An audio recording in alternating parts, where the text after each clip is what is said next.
এই জন্মদিনে আপনাকে শুভেচ্ছা জানাই। সবাইকে শুভ বড়দিন, মেরি ক্রিসমাস। আমি আনন্দিত যে আজ প্রভু যিশুর এই জন্মদিনে পিতা ঈশ্বরের ইচ্ছায় আমরা অনেকে আজ এখানে উপস্থিত হয়েছি। পিতা ঈশ্বরের এটা আশীর্বাদ যে তিনি আমাদের জীবনে সুযোগ দিয়েছেন একত্রিত ভাবে ওনার আরাধনা করার জন্য। তাই পিতা ঈশ্বরকে আমি ধন্যবাদ এবং কৃতজ্ঞতা জানাচ্ছি। আমি ধন্যবাদ জানাচ্ছি আমার পূর্ববর্তী বক্তা মিস্টার সুমন চক্রবর্তী দ্বারাকে।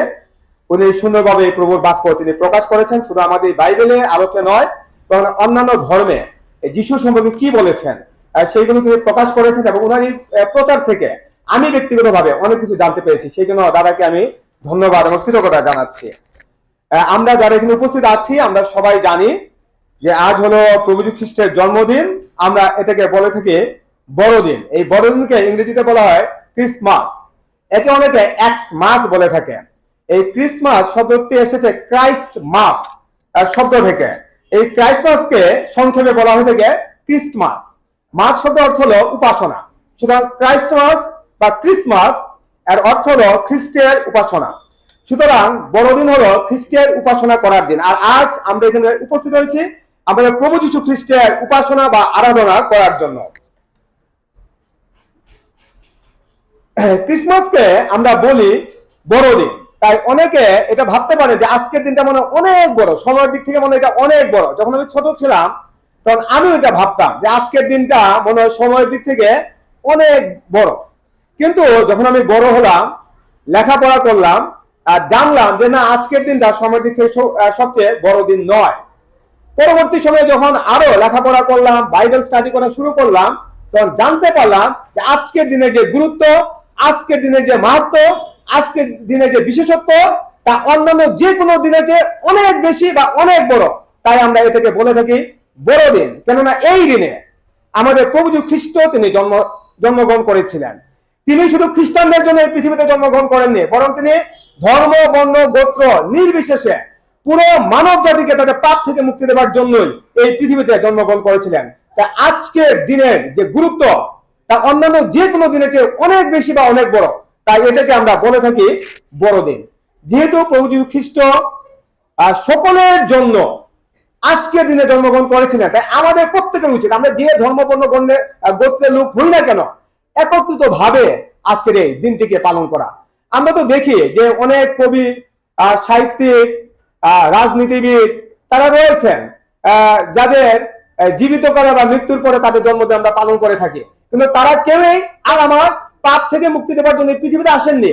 একমাত্র প্রভু যীশু খ্রিস্ট আমাদের সকলকে পাপ থেকে মুক্তি দেওয়ার জন্য পৃথিবীতে এসেছিলেন। তাই আমাদের সকলের উচিত আজকের এই দিনটি সম্মিলিতভাবে পালন করা। বাইবেল বিশ্লেষকরা বলে থাকেন যে খ্রিস্ট ধর্ম ধর্মের নাম নয়, বরং এটি হলো একটি বিশ্বাসের নাম। Christianity is not a religion but it's a kind of belief. এটা যারা বাইবেল বিশ্লেষক রয়েছেন তারা এটা বলে থাকেন। যারা খ্রিস্টে বিশ্বাস করবে তারাই হলো খ্রিস্টান। এখন আপনি যে ধর্ম, বর্ণ, গোত্রের লোকই হন না কেন, যদি আপনি খ্রিস্টে বিশ্বাস করেন তবে আপনি খ্রিস্টান। এবং খ্রিস্টান ওটা খুব টাফ, খুব কঠিন একটা জিনিস। আজ আমি খ্রিস্টানের ঘরে জন্মগ্রহণ করেছি, কিন্তু আমি নিজেকে কখনো খ্রিস্টান হিসেবে দাবি করতে পারবো না। আমি তখনই নিজেকে খ্রিস্টান হিসেবে দাবি করতে পারবো যখন আমি যিশুর আজ্ঞাগুলো মেনে চলবো এবং সেই অনুযায়ী আমি জীবনযাপন করব। আর যদি আমি যিশুর আজ্ঞাগুলো মেনে না চলি এবং যদি সেই অনুযায়ী আমি জীবনযাপন না করি, তাহলে খ্রিস্টানের ঘরে জন্মগ্রহণ করে আমি নিজেকে কখনো খ্রিস্টান হিসেবে দাবি করতে পারবো না। আজ আমরা এখানে উপস্থিত হয়েছি যিশু খ্রিস্টের জন্মদিন পালন করার জন্য, কিন্তু আমরা নিজেরা প্রকৃত খ্রিস্টান হতে পেরেছি কিনা এটা আমাদেরকে ভাবতে হবে। যদি আমরা প্রকৃত খ্রিস্টান হিসাবে আজকের দিনটা আমরা পালন না করি, তাহলে আজকের দিন পালন করা হবে আমাদের জন্য বৃথা। তাই আমাদেরকে প্রথমে প্রকৃত খ্রিস্টান হতে হবে, অর্থাৎ যিশু সেই আজ্ঞাগুলো আমাদের মেনে চলতে হবে এবং সেই অনুযায়ী আমাদেরকে জীবন যাপন করতে হবে। তারপরে আজকের এই দিনকে আমরা যথাযথভাবে আমরা পালন করতে পারবো। আজ যদিও আমরা যিশুর জন্মদিন পালন করছি, কিন্তু এক সময় যিশুর জন্মদিন পালন করা হতো না। এমনকি ইতিহাস থেকে জানা যায় যে যিশুর জন্মের পরে প্রায় 300 খ্রিস্টাব্দ পর্যন্ত যিশুর জন্মদিন পালন করা হয়নি। কেননা যিশু কোন সালে জন্মগ্রহণ করেছিলেন বা কোন মাসে কোন তারিখে জন্মগ্রহণ করেছিলেন সেই সম্পর্কে পবিত্র বাইবেলে সুস্পষ্ট কোনো তথ্য পাওয়া যায় না।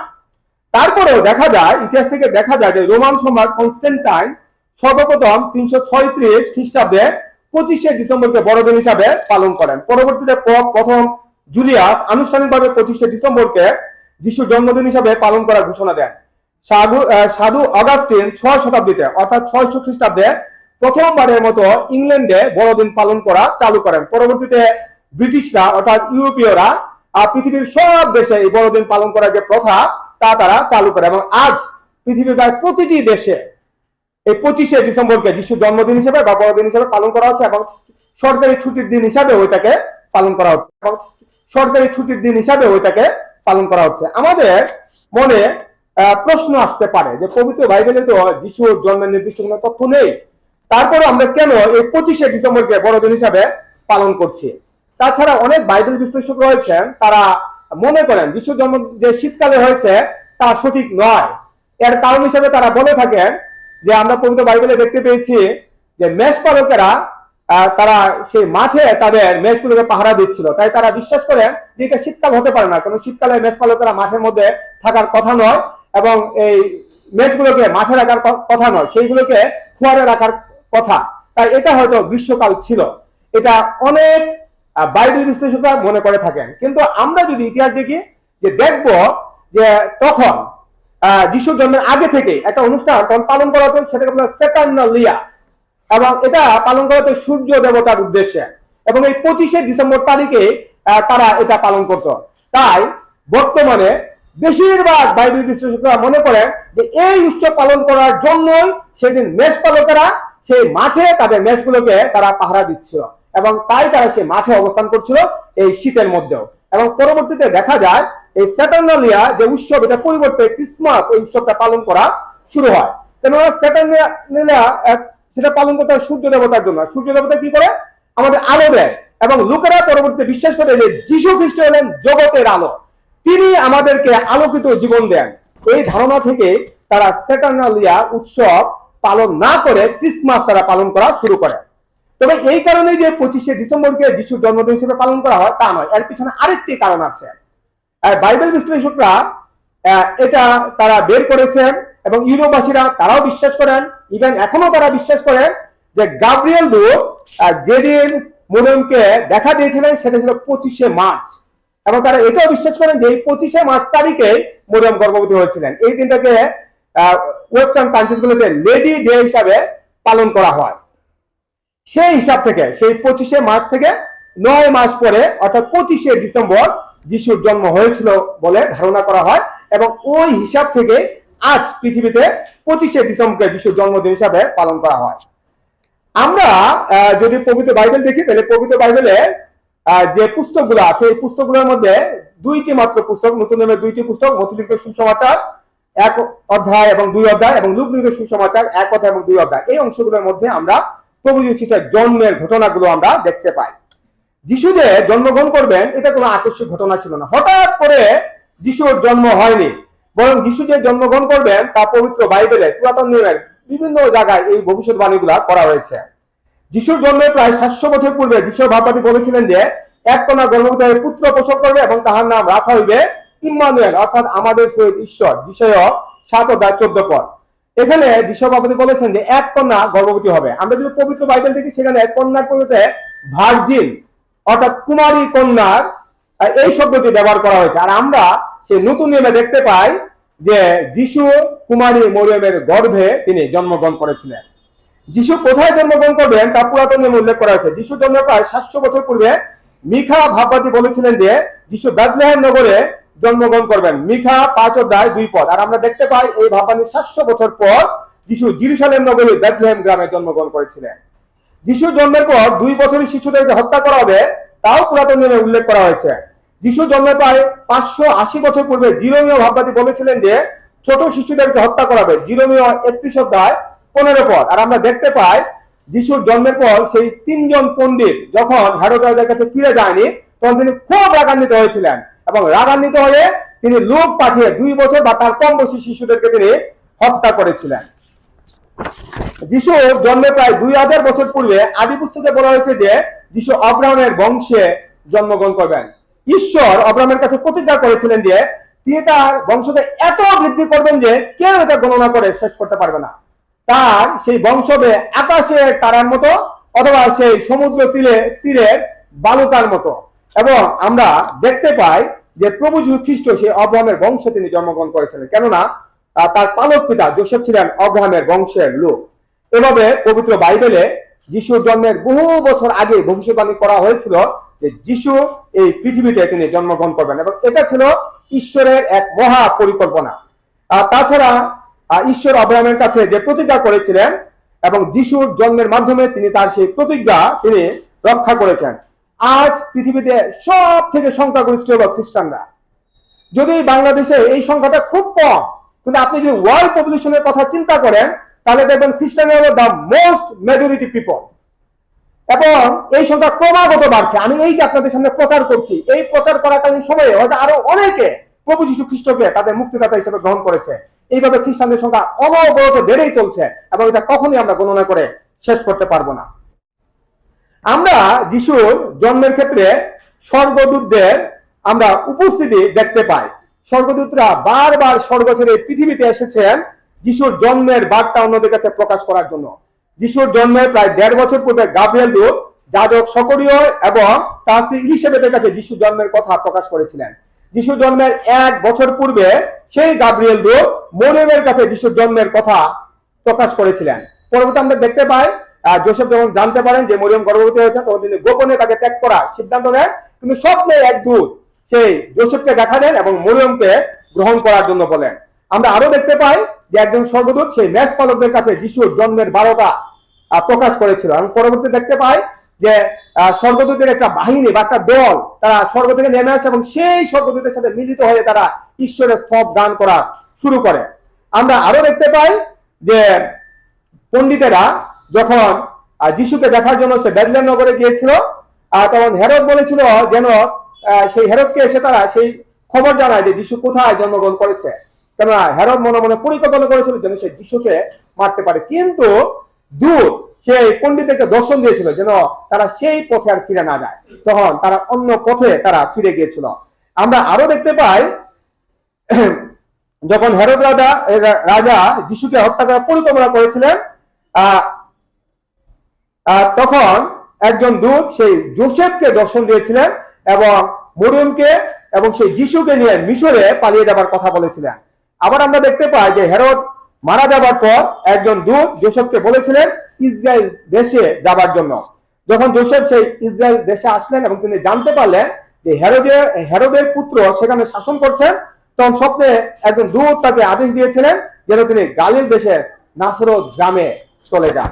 এইভাবে যিশুর জন্মের সময় স্বর্গদূতেরা বারবার স্বর্গ ছেড়ে পৃথিবীতে এসেছেন এবং যিশুর জন্মের বার্তা সহ আরো অন্যান্য বিষয়গুলো তাদেরকে জানিয়েছেন।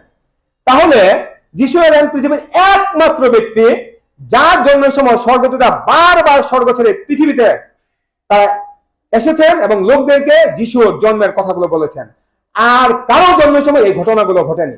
তাহলে এ থেকে আমরা বুঝতে পাই যে যিশু আসলে এই পৃথিবীর লোক ছিলেন না, বরং তিনি ছিলেন সেই স্বর্গের লোক।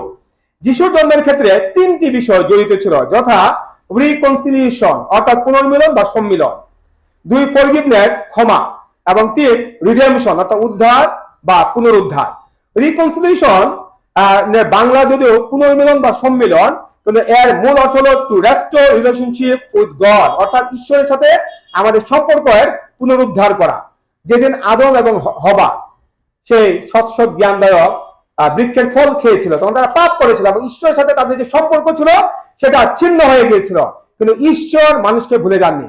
তিনি সেই ব্রোকেন রিলেশনশিপ আবার রেস্টোর করা তিনি পরিকল্পনা করেছিলেন। আদি পুস্তক 3:15 পদ ঈশ্বর শয়তানকে বলেছিলেন, আর আমি তোমাতে ও নারীতে এবং তোমার বংশ তাহার বংশে পরস্পর শত্রুতা জন্মাইব, সে তোমার মস্তক চূর্ণ করিবে। এই কথার মাধ্যমে ঈশ্বর এটা প্রকাশ করেছেন যে তিনি একটা মহা পরিকল্পনা করেছেন যার মাধ্যমে সেই শয়তানকে অর্থাৎ পাপকে অর্থাৎ মৃত্যুকে তিনি নিশ্চিহ্ন করবেন এবং মানুষের সাথে তার যে পূর্বের যে পাপহীন একটা সম্পর্ক ছিল সেই সম্পর্ক তিনি আবার প্রতিষ্ঠা করবেন। আর আমরা দেখতে পাই যে যিশুর জন্মের মাধ্যমে ঈশ্বরের সাথে আমাদের সেই সম্মিলন ঘটেছে। 2 করিন্থীয় 5:19 পদ এবং রোমিও 5:10 পদ। তাহলে আমরা পাপ করা সত্ত্বেও ঈশ্বর আমাদেরকে পরিত্যাগ করেননি, বরং যিশুর ক্রুশের মৃত্যুর মাধ্যমে তিনি আমাদেরকে তার সাথে যুক্ত করেছেন। যিশুর ক্রুশ এটা আমাদেরকে যিশুর সাথে সম্মিলন ঘটিয়েছে বা যুক্ত করেছে। কালভারি পাহাড়ের নিচে মানুষ আর সেই ঊর্ধ্ব আকাশে ঈশ্বর, এই দুইয়ের মধ্যে একটা সম্মিলন ঘটেছে আমাদের প্রভু যীশু খ্রিস্টের সেই ক্রুশের মাধ্যমে। দুই, ফরগিভনেস, যার অর্থ হলো ক্ষমাশীলতা বা ক্ষমা। কিন্তু এটা মূলত বোঝানো হয়েছে to erase all sin from us, আমাদের কাছ থেকে সকল পাপ মুছে ফেলা। যিশু এসেছেন যেন তিনি আমাদের সকল পাপ ক্ষমা করতে পারেন। তৎকালীন সময়ে মানুষেরা পাপ থেকে মুক্তি লাভ করার জন্য বিভিন্ন ধরনের কুরবানি দিত বা বলি উৎসর্গ করত। তখন পৃথিবীতে পাপ এত বেশি বেড়ে গিয়েছিল যে এই পুরো পৃথিবীর মানুষকে তাদের পাপ থেকে মুক্তি দেওয়ার জন্য সব থেকে ধার্মিক বা পবিত্র একটি প্রাণের প্রয়োজন ছিল। আর তখন পৃথিবীতে মাত্র একটি পবিত্র প্রাণ ছিল, আর তা হলো আমাদের প্রভু যীশু খ্রিস্টের প্রাণ। কেন তিনি পবিত্র আত্মার শক্তিতে সেই কুমারী মরিয়মের গর্ভে তিনি জন্মগ্রহণ করেছিলেন। আর আমরা প্রভু যীশু খ্রিস্টের সেই ক্রুশীয় মৃত্যুর মাধ্যমে আমাদের পাপ থেকে আমরা ক্ষমা পেয়েছি।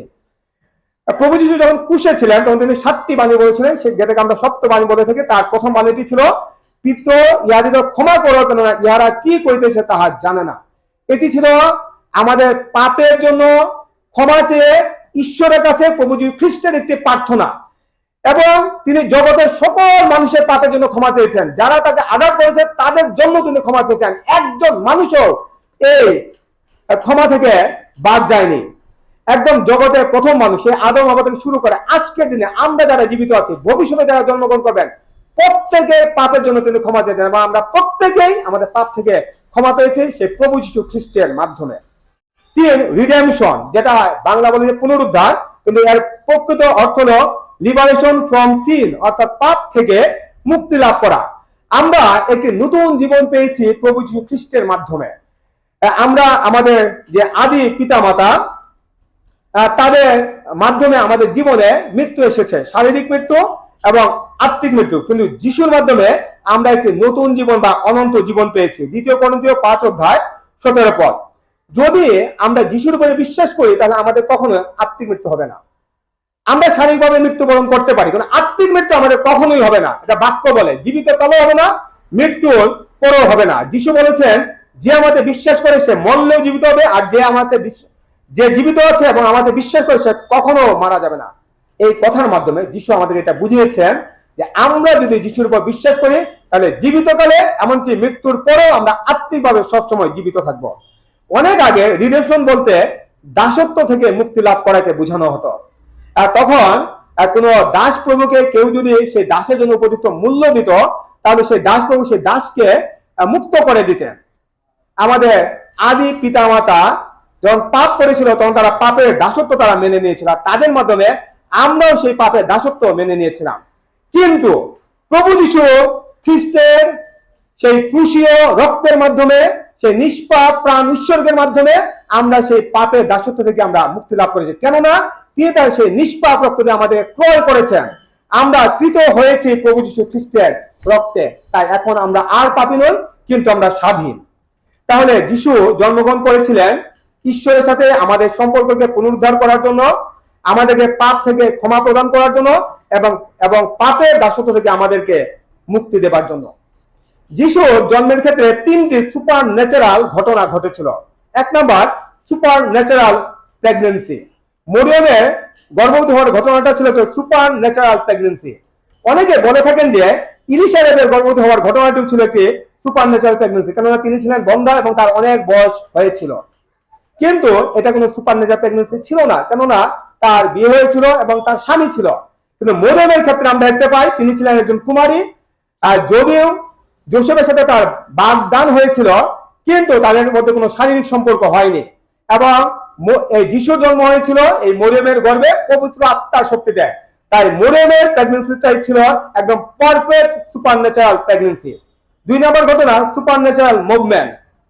পণ্ডিতদের সেই পূর্ব দেশ থেকে বেথলেহেমে যে যাত্রা, এটি ছিল একটি সুপার ন্যাচারাল মুভমেন্ট। অনেকে বলে থাকে মেষপালকেরা যে যিশুকে দেখতে গিয়েছিল এই ঘটনাটাও ছিল একটি সুপার ন্যাচারাল মুভমেন্ট, কিন্তু এটা কোনো সুপার ন্যাচারাল মুভমেন্ট ছিল না। কেননা স্বর্গদূতেরা সেই মেষপালকদেরকে যিশুর জন্মের বার্তা জানিয়েছিল এবং যিশু কোথায় জন্মগ্রহণ করছে সেটাও তাদেরকে বলেছিল, তাই তারা যিশুকে দেখতে গিয়েছিল। কিন্তু এই পণ্ডিতেরা সেই 1000 মাইল দূরে একটা তারা দেখে তারা গণনা করে বুঝতে পেরেছিল যে যিশু সেই বেথলেহেম নগরে জন্মগ্রহণ করে, এবং তারা সেই 1000 মাইলের একটা যাত্রা তারা শুরু করেছিল, এবং তারা সেই যিশুকে তারা দেখতে বেথলেহেম নগরে এসেছিল।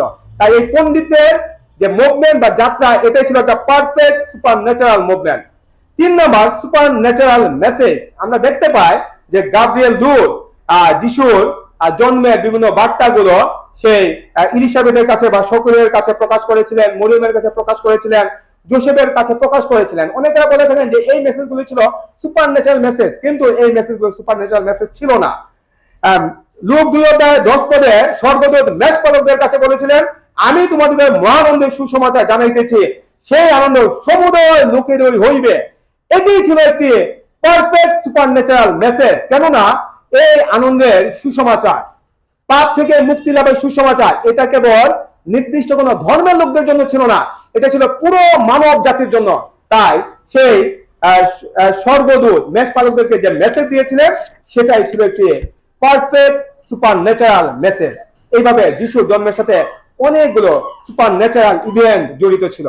আমরা যদি বাক্য দেখি তাহলে দেখবো যে যিশুর নামে হলো একটি সুপার ন্যাচারাল নেম। যিশুর নামের মধ্যে একটি সুপার ন্যাচারাল পাওয়ার আছে। বাক্য বলে যে একমাত্র প্রভু যীশু খ্রিস্টের নামেই আমাদেরকে পাপ থেকে মুক্তি দিতে পারে, আর কোন নাম আমাদেরকে পাপ থেকে মুক্তি দিতে পারবে না। তিনি 4:12 এবং রোমিও 10:13 স্পষ্টভাবে বলা হয়েছে যে একমাত্র যিশুর নামের মাধ্যমে আমরা পরিত্রাণ পেতে পারি। তাহলে যিশুর নাম হলো একটি সুপার ন্যাচারাল নেম। যিশুর জন্মের সাথে 2টি এক্সেপশনাল ইভেন্ট জড়িত ছিল। যিশুর জন্ম হওয়ার সাথে সাথে পৃথিবীর ইতিহাস বা পৃথিবীর ইতিহাসে যে সময় বা সময়কাল, এটা পুরোপুরি 2টি ভাগে বিভক্ত হয়েছিল।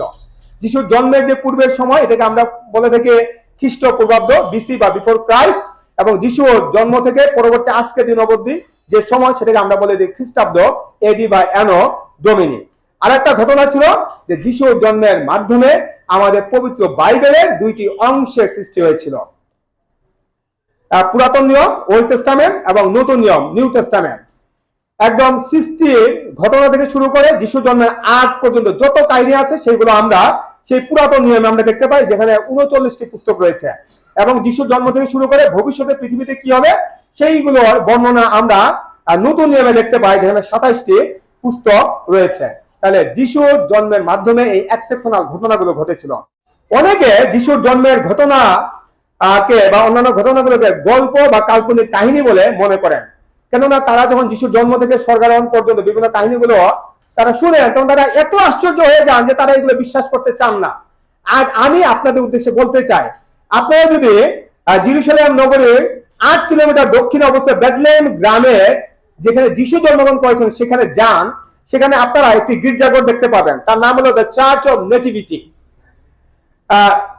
রোমান সম্রাট প্রথম কনস্টান্টাইন এবং তার মা সেন্ট হেলেনা 326 খ্রিস্টাব্দে এটি নির্মাণ করেন। এটি মূলত একটি গুহার উপর নির্মাণ করা হয়েছে, কারণ এটা বিশ্বাস করা হয় যিশু যে গোয়াল ঘরে জন্মগ্রহণ করেছিলেন, এটা ছিল একটি গুহার মধ্যে। এই গির্জাঘরের দ্য আল্টার অফ নেটিভিটি বা গির্জাঘরের যে পুলপিটটি আছে, সেটি হলো মূলত সেই জায়গা যেখানে যিশু জন্মগ্রহণ করেছিলেন। যিশুকে যে স্থানে রাখা হয়েছিল, সেখানে 14 মাথা বিশিষ্ট একটি রূপালী তারা রয়েছে। এখানে ল্যাটিন ভাষায় লেখা রয়েছে হিক ডি ভার্জাইন মারিয়া জিজাস ক্রাইস্টাস নেটাস। ইংরেজিতে লেখা রয়েছে here Jesus Christ was born to the virgin Mary. অর্থাৎ এখানে কুমারী মরিয়মের মাধ্যমে যীশুখ্রিস্ট জন্মগ্রহণ করেছেন।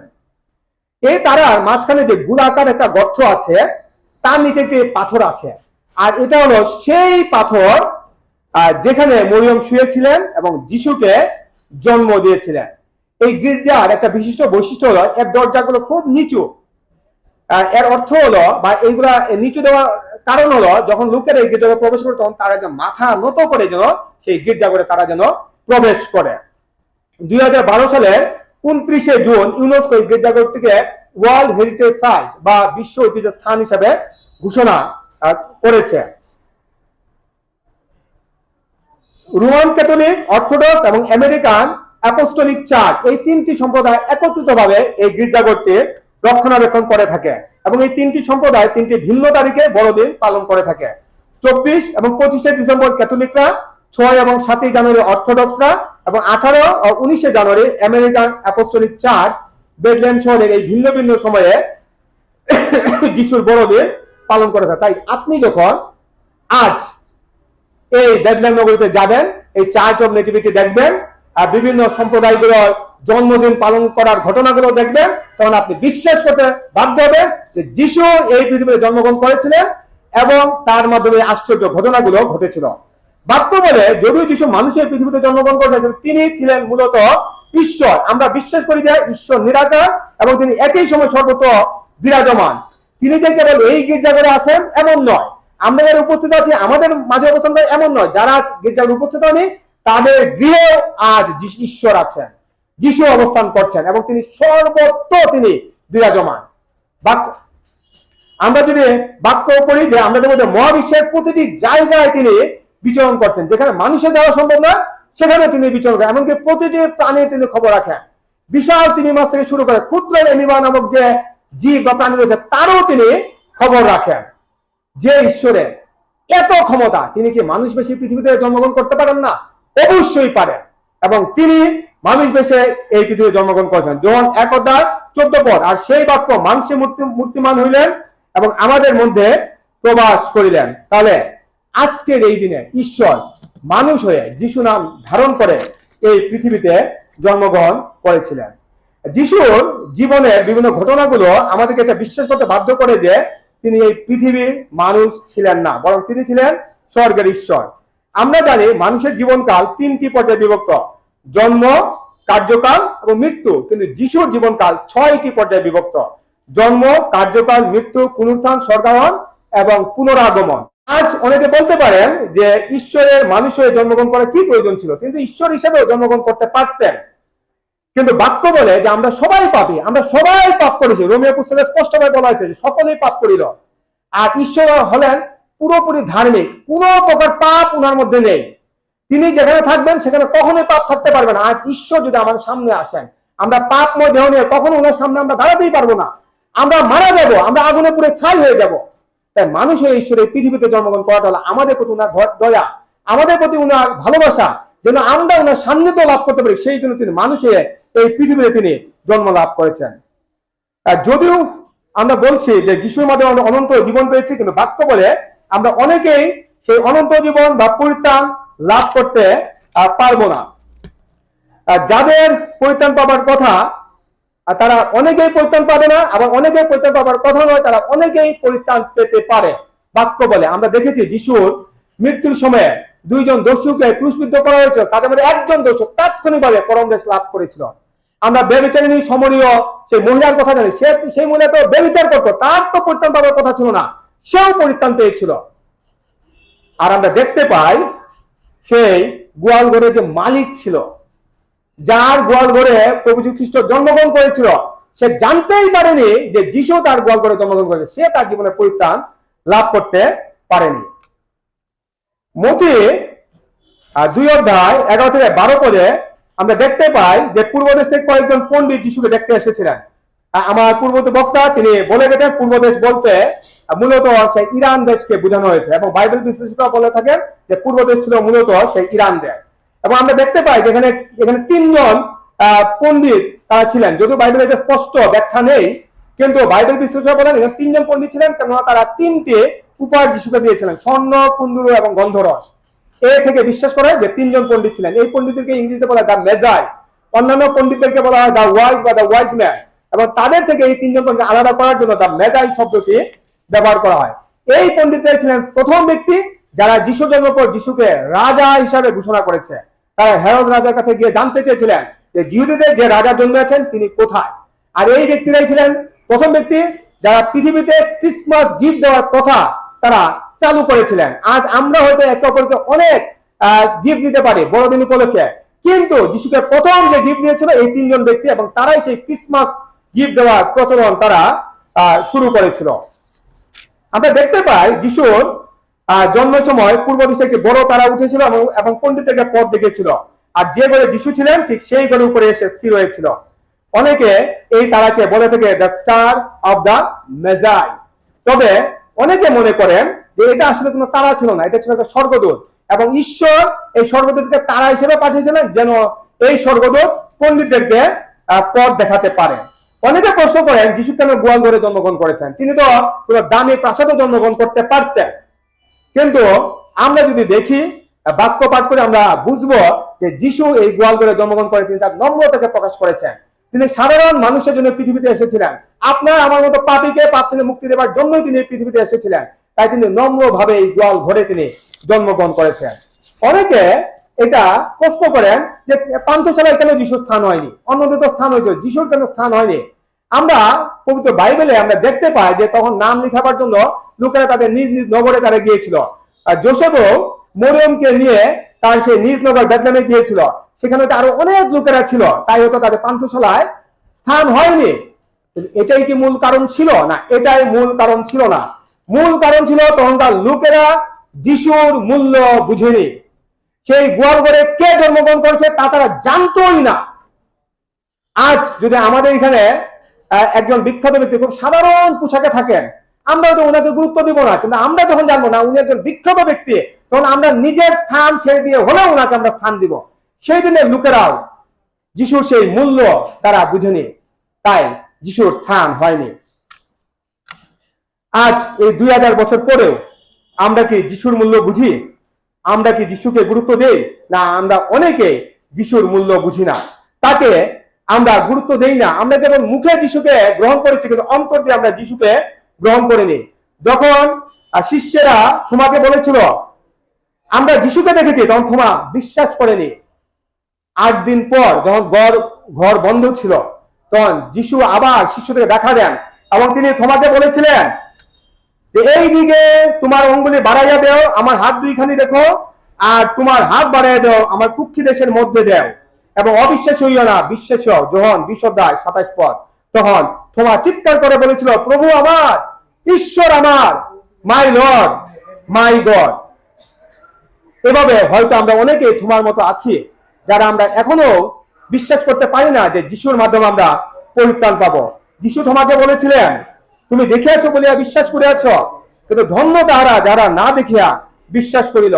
তাই আমরা যদি পরিত্রাণ পেতে চাই, কোন প্রকার প্রমাণ ছাড়াই যিশুকে আমাদের মুক্তিদাতা হিসেবে গ্রহণ করতে হবে। একবার বড়দিনের অনুষ্ঠান উপলক্ষে একটা নাটকের আয়োজন করা হলো। কেউ মরিয়ম, কেউ যোসেফ, কেউ রাখাল, কেউ স্বর্গদূত, কেউ পণ্ডিত